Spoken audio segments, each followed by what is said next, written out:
sister-in-law's voice still rings in my ears sometimes 8 years later, sharp as the night she said it. She stole my ring. I saw her take it. I can't be around her, I can't trust her near my future children. She said it in front of 40 people at my own engagement party. My own engagement party. And the people who raised me. The people who taught me to ride a bike and helped me with my SATs. They looked at her. And then they looked at me. And they chose her.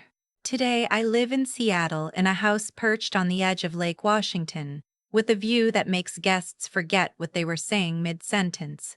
I run an architecture and development firm worth around $12 million with 17 employees and a wait list for new projects. My fiancé from that night is long gone.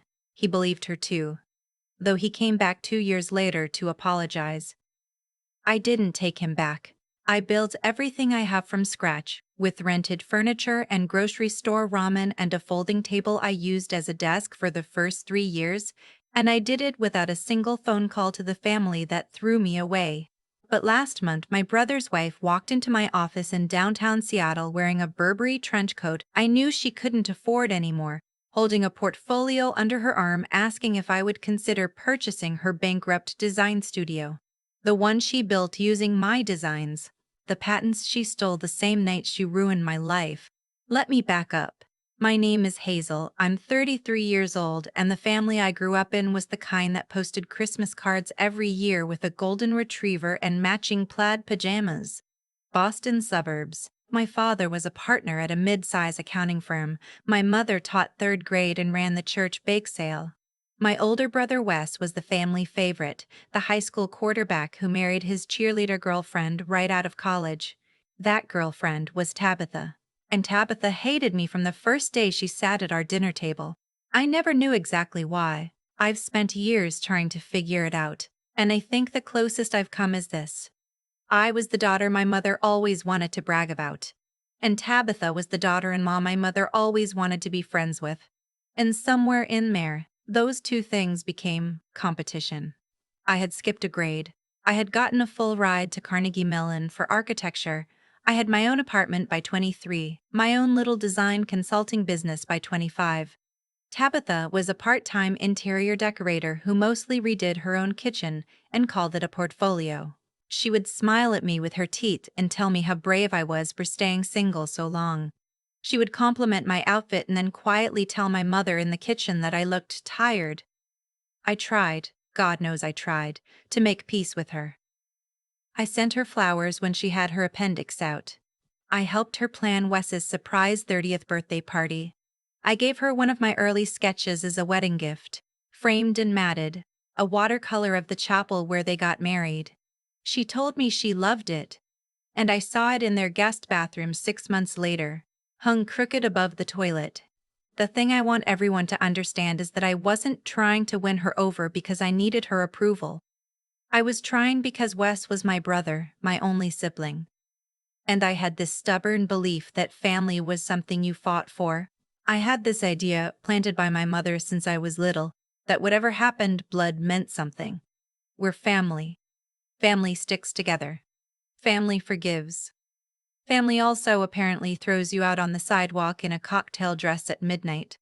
The engagement party was at my parents' house, the colonial on Birch Lane I had grown up in. My fiancé at the time, Jonah, was a corporate attorney I'd been with for 2 years. He was a good man. I still think that, even after everything. He just wasn't a strong one. We had decided to have the engagement party of my childhood home because my mother insisted. Let me give my only daughter this one thing, she said, holding my face in her hands. Let me host this for you. I should have known then.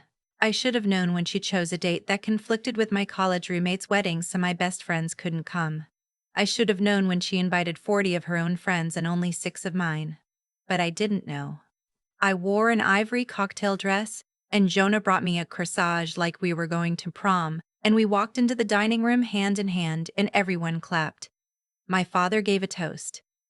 Wes hugged me, and for a moment, with his hand on my shoulder, I thought maybe this was the start of something. Maybe Tabitha would soften. Maybe the past 3 years of small cruelties would melt under the warmth of an actual milestone. Then Tabitha screamed. She screamed from the foyer.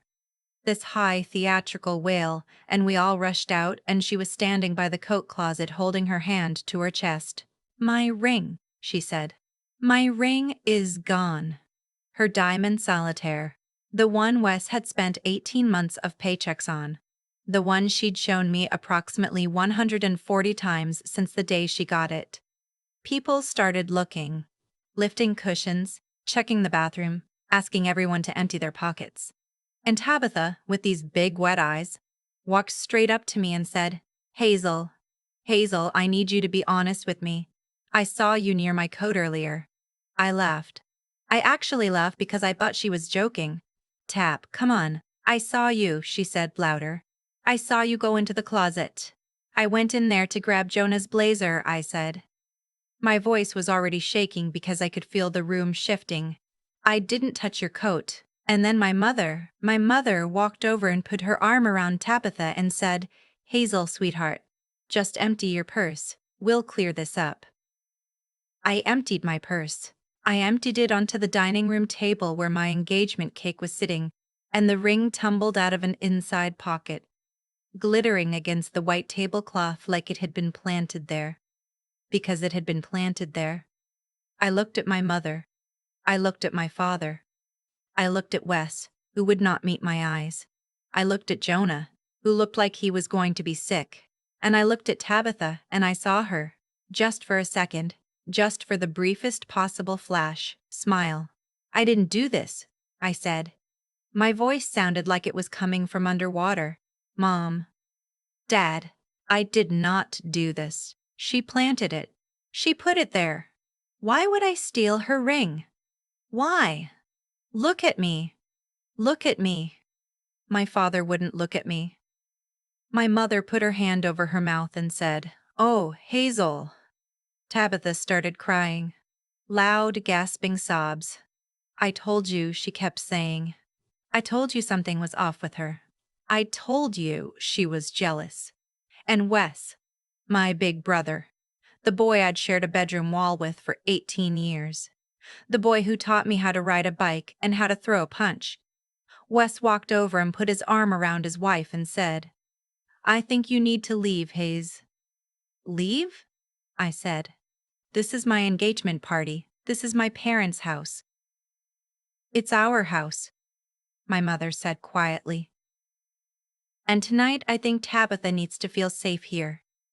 So please, honey, go home. We'll talk tomorrow." I looked at Jonah. He was staring at the floor. He didn't say anything. He didn't follow me out. He didn't take my hand. He let me walk out of my childhood home alone, in heels, in November, with my purse in one hand and my dignity in the other, while 40 people watched. I sat in my car in the driveway for 30 minutes before I could drive. My mother never came out. My father never came out. Wes never came out. Nobody came out. The porch light stayed on, and I could see them through the dining room window, gathered around Tabitha, hugging her, comforting her. Jonah called me the next day.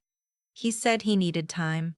A week later, he sent the ring back to my apartment by FedEx with a note that said, "I'm sorry, I just can't." I never spoke to him again until the day 2 years later, when he showed up at my new office in Seattle with a Whole Foods bouquet and red eyes and a story about how he'd done some research and realized he'd made a terrible mistake. By then I had already become someone he couldn't apologize his way back into. But that was later. First I had to survive. I tried, in the days after the party, to fix it. I called my mother 11 times. She picked up once. She said in a voice I'd never heard her use before that she needed space, that the family needed to heal, that Tabitha was deeply traumatized and they were going to focus on her recovery. Her recovery.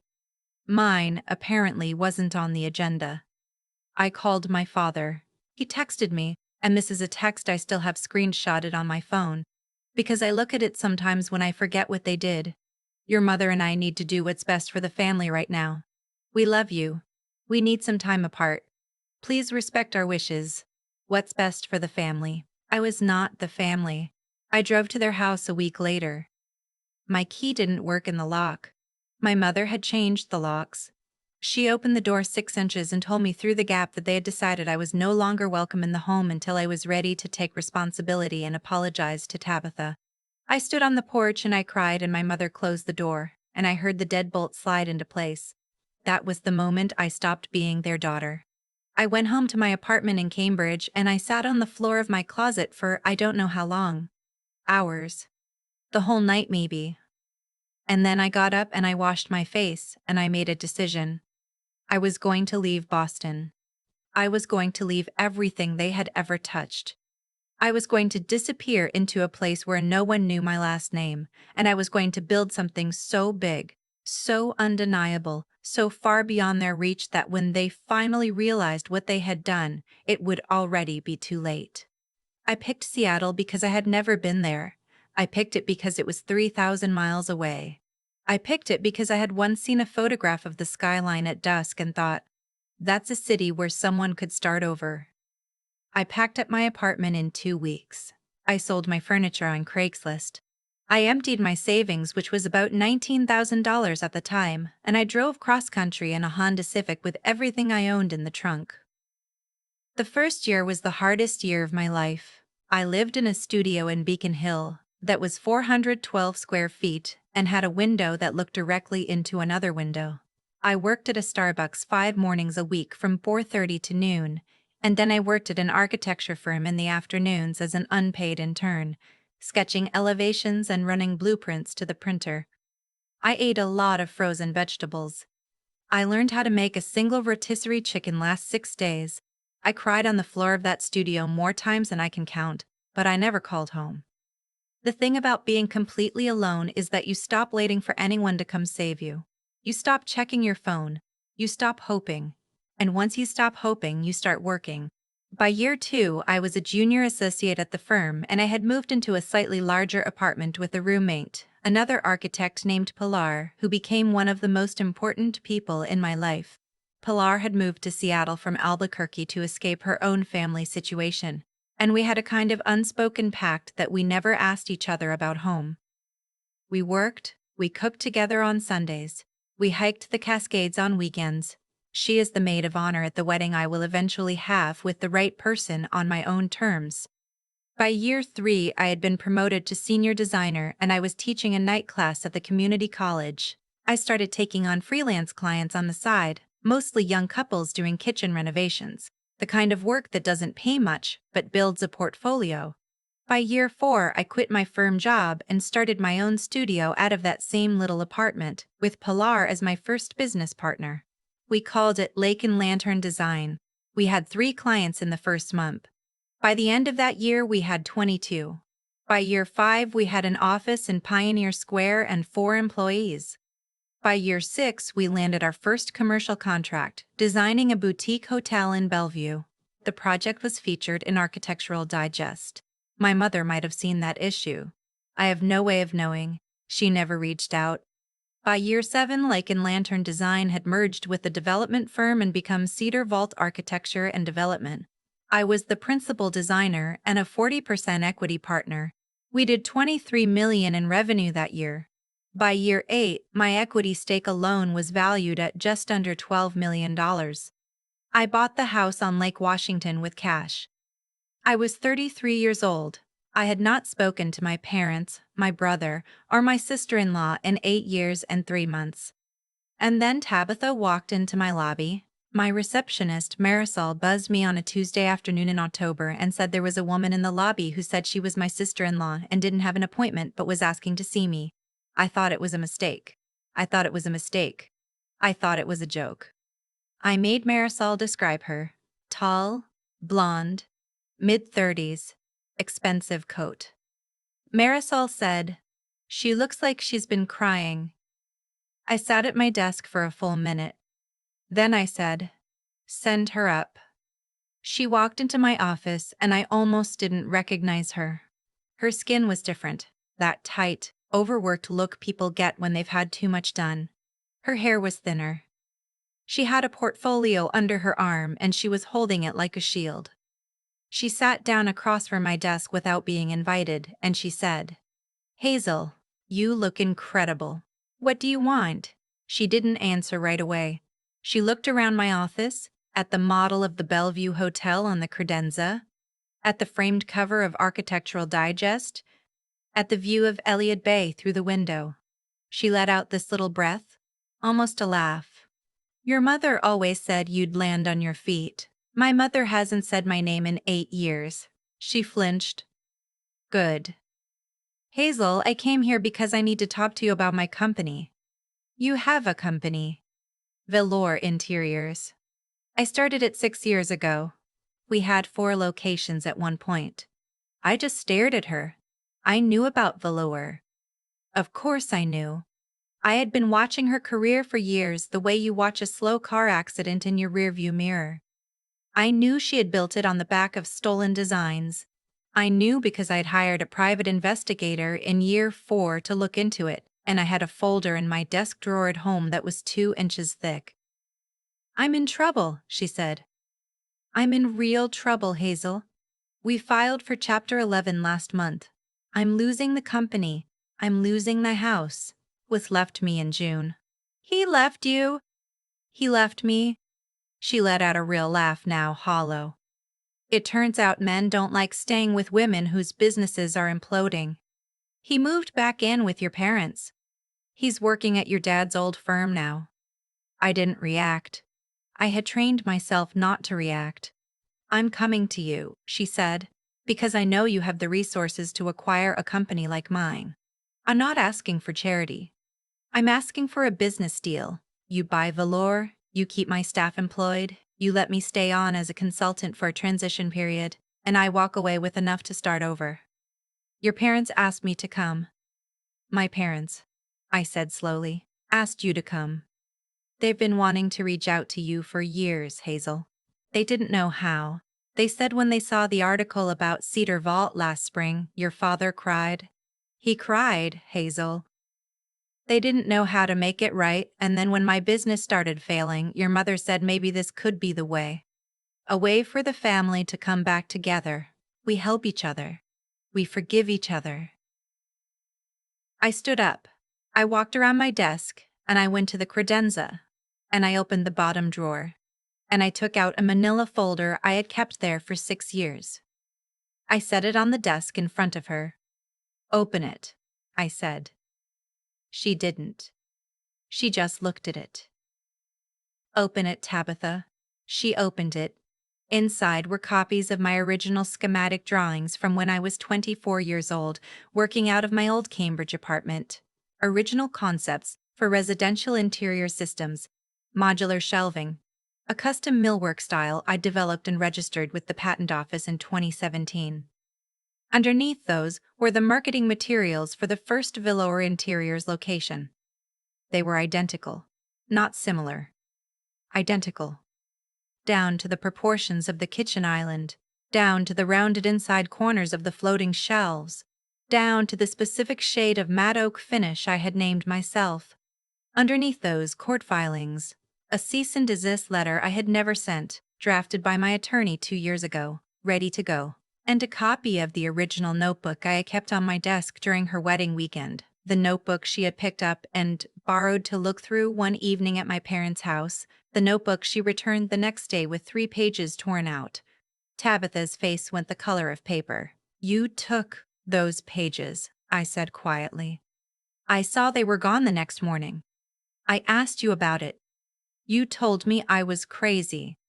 You told my mother I was paranoid. She believed you. She told me I was being dramatic. 3 weeks later, you announced your new interior design line, Hazel. Then I caught you in my apartment 6 months later. The time you and Wes stayed over for Thanksgiving. You were in my office.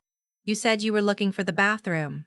The bathroom is on the other side of the apartment, Tabitha. You knew that. You knew exactly where it was. You'd been to my apartment 15 times. Hazel, please. You stole my work. And then you knew I'd figure it out eventually. You knew I'd come to my mother. So you set me up at my engagement party? You planted that ring? You ruined my life? You ruined my engagement. You got me thrown out of my own family, all because you knew you couldn't have built velour interiors without erasing me first. She was crying now. The mascara had started to run. I didn't, Hazel, I didn't. I just took inspiration. It wasn't like that. Don't. I sat down on the edge of my desk. Don't insult me. I've had 8 years to put this together. I have receipts. I have the patent filing dates. I have your manufacturing invoices that match exactly to the specs I drew when I was 24. I have signed affidavits from 2 of your former employees who confirmed that you specifically referenced a girl in Boston when you started the company. What do you want? Nothing. I stood up and walked to the window. I don't want anything from you. You came here to ask me to save you. The answer is no. Hazel, I'm not finished.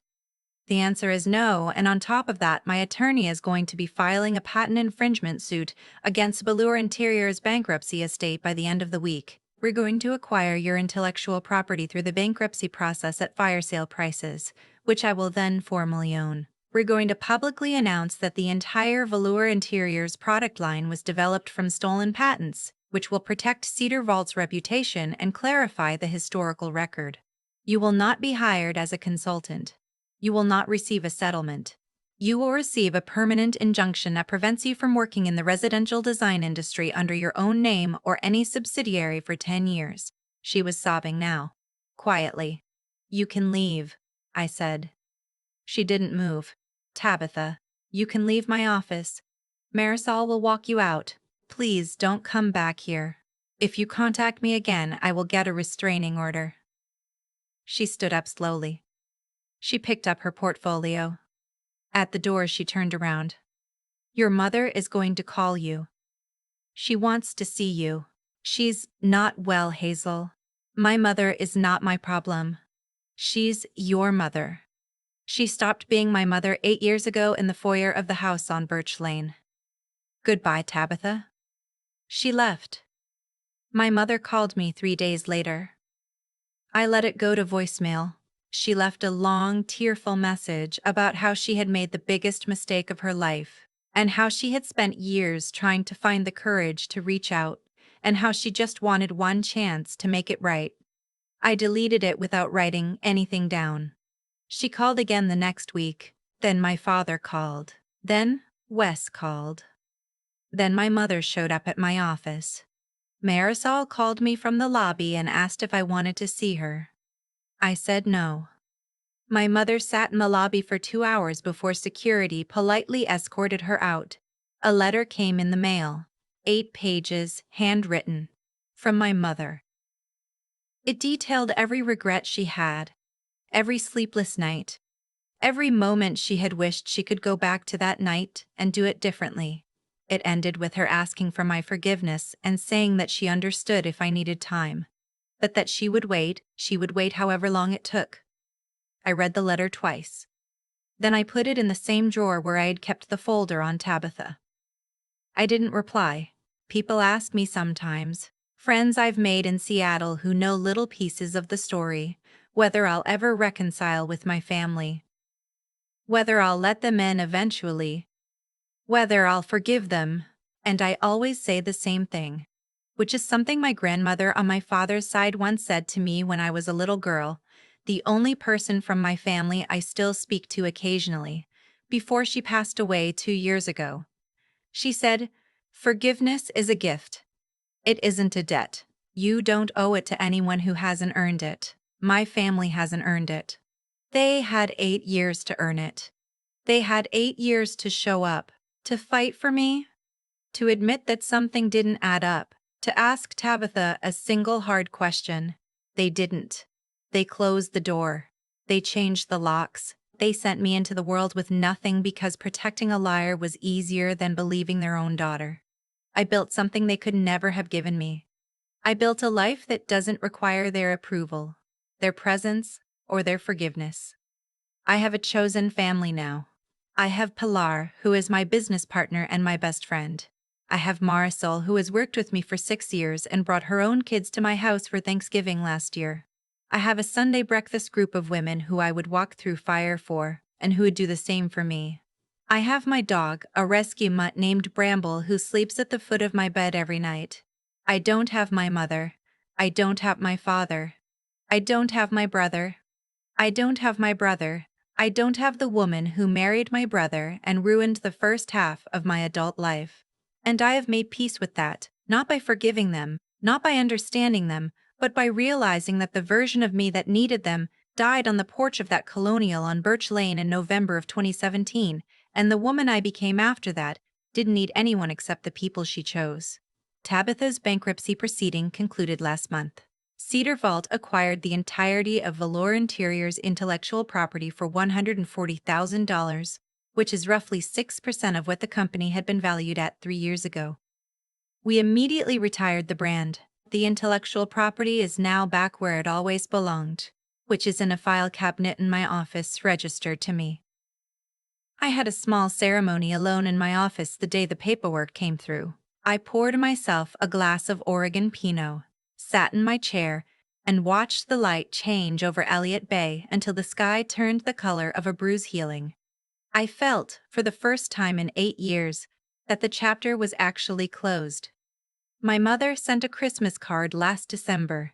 I threw it away unopened. My father sent flowers on my birthday this year. White peonies, which were always my favorite, which means he remembers, which means somewhere in him he has always known what he did and chosen not to fix it until it benefited him to try.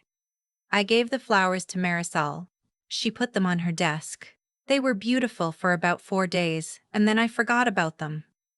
That's the part nobody tells you about cutting off your family. You don't have to forget them. You just stop thinking about them as often, and then one day you realize you went a whole week without thinking about your mother's voice, and then a whole month, and then a year, and the silence stops being a wound and becomes a room you live in, comfortably, with the door closed and the lock turned. And outside that door, the people who hurt you can knock as long as they want. You don't have to answer. You don't owe them an answer. You don't owe them anything. You never did. The ring never really mattered. I understood that eventually, sitting in my office watching the light fade over Elliott Bay. Tabitha didn't plant that diamond in my purse because she wanted to humiliate me at a party. She did it because she had already taken something far more valuable from me, and she knew that the moment I figured it out, I would go to my family and they would have to choose. So she made the choice for them. She made me the thief, before I could ever name the real one. Cause and effect. Every cruel thing she did had a logic to it, and the logic was always the same. Erase Hazel before Hazel speaks. What I've learned is that the people who wronged me weren't undone by my anger. Anger would have given them exactly what they expected. They were undone by the 3 things I built quietly while they assumed I had disappeared. The first was a refusal to become the liar they accused me of being. I could have planted evidence of my own, could have shown up at family dinners and made scenes, could have called Wes and screamed the truth into the phone. I didn't. I kept clean hands and clear records, and 8 years later, those clean hands held a folder that no court could argue with. Doing the right thing slowly is not weakness. It is the longest game there is, and it wins. The second was learning to see clearly when everyone around me wanted me confused. My mother called it being dramatic. Tabitha called it paranoia. But I trusted what I had seen with my own eyes: the torn notebook pages, the wrong bathroom, the matte oak finish I had named myself appearing in someone else's catalog. I taught myself patent law at a folding table. I hired an investigator. I stopped letting people who benefited from my doubt tell me what was real. The mind is the one thing nobody can throw out onto a sidewalk. And the third was simply refusing to stop. There were nights on the floor of that 400-square-foot studio when quitting would have been the easiest, kindest thing I could have done for myself. I didn't quit. Not because I'm special, but because I decided that the version of me they discarded would not get the last word. Endurance isn't loud. It's just showing up to the 4:30 Starbucks shift again and again and again, until one day the shifts add up to a company. If you take anything from what I've told you, let it be this: You do not owe your forgiveness to people who only return when you've become useful. My mother's peonies were beautiful for 4 days. The life I built is mine for good. Stay honest when lying is easier. Stay clear-eyed when everyone wants you blind. And keep walking when the door locks behind you. The people who shut you out are not the ones who get to decide where you end up.